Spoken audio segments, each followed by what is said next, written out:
Ganito ka pa rin ba maglipat ng data mula sa picture papunta sa Excel? May mas madaling paraan dyan. 1 minute lang.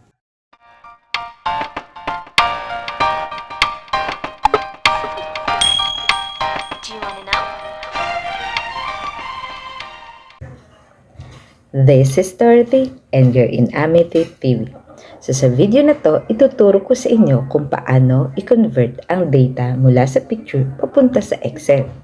Super useful ito, lalo na kung meron kayong receipt, table, and mga form na gusto nyong gawing editable sa isang spreadsheet or sa Excel.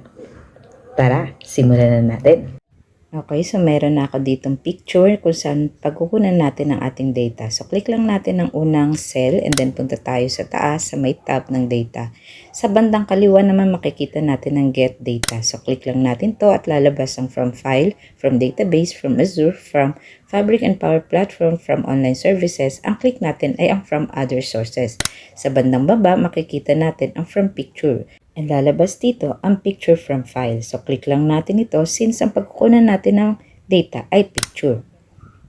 And then, hanapin natin ngayon ang folder kung saan natin inilagay ang kakailanganin nating picture. So, sa akin, sample data ang file name. So, i-upload lang natin ang image na may data. Excel will automatically scan the picture and detect the table or text. Hintay mo lang mag-load tapos lalabas na yung preview dito sa bandang kanan. Sa preview window, i-check mo kung tama yung detection ni Excel. Pwede mong i-edit bago mo i-click ang insert data.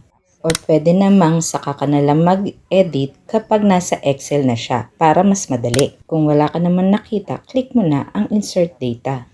After that, boom! Automatic na siya magiging Excel table. Ready to sort, filter, or calculate.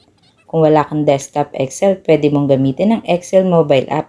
May built-in camera feature para diretso na ang conversion. So, that's it. Super dali, di ba? Kung gusto mo pa ng mga ganitong tech tips and Excel hacks, don't forget to like and subscribe. Share mo na rin sa iba para makatulong. Until my next video, ciao!